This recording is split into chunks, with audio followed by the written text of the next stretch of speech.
அன்பிற்கினிய சகோதர சகோதரிகளே, நம் அனைவர் மீதும் ஏக இறைவனுடைய அமைதியும் கருணையும் உண்டாகட்டுமாக என்கிற பிரார்த்தனைகளோடு இன்றைக்கு வெள்ளிக்கிழமை இந்த வெள்ளம் ஏற்பட்டதிலிருந்து, அனர்த்தம் வந்ததிலிருந்து நம்ம நாட்டின் பல பகுதிகளுக்கும் நம்மால் முடிந்த மக்கள் தருகிற பொருளாதாரத்தை கொண்டு, பொருட்களை கொண்டு பாதிக்கப்பட்ட மக்களுக்கு கொண்டு போய் சேர்க்கிற பணிகளை செஞ்சு வர்றோம். அந்த அடிப்படையில் கடைசியாக நம்ம பசறை வரைக்கும் போய் வந்திருந்தோம். இன்றைய நாள் புத்தளத்தினுடைய சில முக்கியமான பகுதிகளுக்கு வந்திருக்கிறோம். உலருணவு பொருட்கள், பாய், அதே போன்று பெம்பஸ் உள்ளிட்ட மக்களுக்கு தேவையான சில முக்கியமான பொருட்களை ஒரு லாரி நிறைய கொண்டு வந்திருக்கிறோம். கொண்டு வந்து நம்ம பகிர்ந்தளித்து கொண்டிருக்கிறோம். நமக்குரிய அந்த பகிர்ந்தளிக்கிற வேலைகளில் மும்முரமாக சகோதரர் அவங்க நின்று செஞ்சுக்கிட்டு இருக்கிறாங்க. இன்றைக்கி ஏத்தால, கண்டல்குடா, திகழி, குறிஞ்சிப்பிட்டி, செம்பிலிவத்த, கல்பிட்டி இந்த பகுதிகளில் எல்லாம் நம்ம போய் நம்மளால் முடிந்த உணவுகளையும் உணவுப் பொருட்களையும் கொடுத்து கொண்டு இருக்கிறோம். இங்கே நம்ம வந்து பார்க்கும்போது தான் தெரியும், உங்களுக்கு தெரியும், இந்த பின்னாடி தெரிகிற காட்சிகள் எல்லாம் வந்து ஒரு ஏரியாவினுடைய காட்சி அல்ல.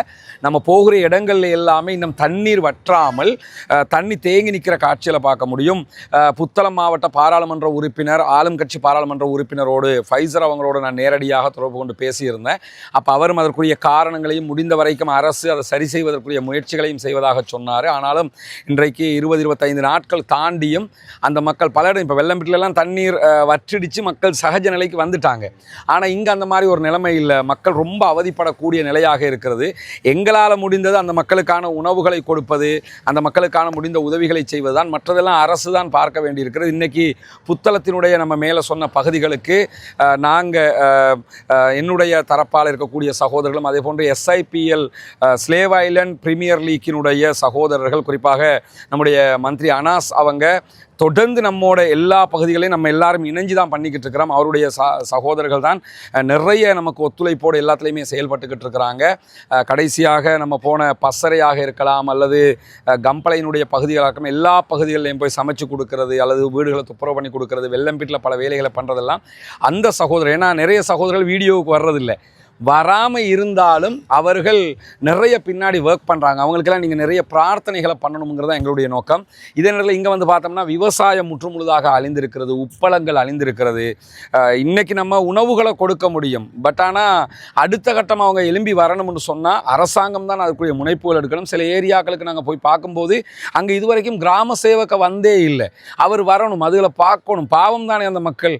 அப்போ அவங்க மக்கள் புலம்புறாங்க, எங்களுக்கு ஒரு 25,000 ரூபா பணம் கூட அரசாங்கம் ஒதுக்கி இருக்கிறத கூட இந்தா வர்றேன் அந்தா வர்றேன் 20-25 நாட்களாகியும் கிராம சேவகர்கள் வரலன்னு சொன்னால் அது எவ்வளோ ஒரு மோசமான செயல்பாடுங்கிறத புரியணும். நம்ம இன்றைக்கி புத்தளம் மாவட்ட பாராளுமன்ற உறுப்பினருக்கும் சில ஏரியாக்களில் கிராம சேவக செயல்படாமல் இருக்கிறாருங்கிறத முறைப்பாடாக சொல்லியிருக்கிறோம். மக்கள் பாதிப்பில் இருக்கும்போது அவங்களுக்கான உதவிகளை தான் நம்ம பண்ணணும். எனவே எங்களால் முடிந்ததை நாம் செய்து கொண்டிருக்கிறோம். அடுத்ததாக மாணவர்களுக்கு தேவையான பாடசாலை உபகரணங்கள், ஸ்டேஷனரிஸை வழங்க வேண்டிய தேவைகள் இருக்கிறது. அதற்கு உதவ விரும்புகிற சகோதரர்களும் முன்னால் தெரிகிற நம்முடைய தொலைபேசி இலக்கத்திற்கு தொடர்பு கொள்ளுங்கள், வாட்ஸ்அப்பில் தொடர்பு கொள்ள முடியும். அதில் நம்முடைய வங்கி கணக்கிலக்கத்திற்கு உங்களால் முடிந்த உதவிகளை வாரி வழங்குங்கள். உரிய மாணவர்களுக்கு உரிய முறைப்படி கொண்டு போய் சேர்ப்பதற்கான முனைப்புகளை நாங்கள் செய்து கொண்டிருக்கிறோம். මේ කරපු උදවට බොහොම ස්තුතියි. අපිට මේ වගේ බඩු මල්ලක් දුන්නට, මේ ජාතිවේද බලන්නෙත් නැතුව බොහොම ස්තුතියි. මම තැඹිලිවත්ත කල්පිටිය තැඹිලිවත්ත පාරේ අපේට වතුර දාලා අපි ගොඩක් අසරණ වුණා. එතකොට මේ පාර අපිට මේ සහනයක් වෙලා තියෙන ෂෝට් නිවුස් ආයතනය මේ වගේ උදව්වක් කරපු ඔයලා හැමෝටම ස්තුතියි. அஸ்ஸலாமு அலைக்கும். எனது பேர் ஹசீமா. நான் குறிஞ்சிப்பட்டி புத்துறைக்கு சேர்ந்து GS பிரிவு 629. அதில் இந்த வசிக்கிற மக்களுக்கு போதுமான அளவு கிடைக்க இல்லை. அதால் இப்போ கொண்டு வந்து நீங்கள் கொடுக்குறது ரொம்ப ஒரு நன்றியாയിരിக்கும். ஜஸாக்கல்லாஹ். අද දින මේ බඩු මලු දුන්නා අපිට ගොඩක් සන්තෝසයි. සොප් නිවුස් ආයතනයට ගොඩාක් ස්තුතියි. මේ වාගේ අපේ ගමේ කුරක්කන් එන තැඹිලිවත්ත ගම්මානට ඇවිල්ලා මේ වාගේ බඩු මල්ලක් දුන්නාට சோப் நியூஸ் ஆயத்தினோட கொடாக்கி ஸ்தூதி. அஸ்ஸலாமு அலைக்கும். நான் குறிஞ்சிப்பட்டி, நான் ஜபர்ல பேசுகிறேன். எங்களுக்கு இந்த செலவளர்த்தது பெரிய உதவி. நம்ம இவ்வளோ பாதிக்கப்பட்டு கூடுதலாக நமக்கு ஒன்றும் இது பண்ணவும் இல்லை. கொஞ்சம் கிடச்சிது, எங்களுக்கு இல்லைன்னு கிடச்சிது. ஆனால் இதை நாங்கள் பெரிய நன்றியாக தெரிவிச்சு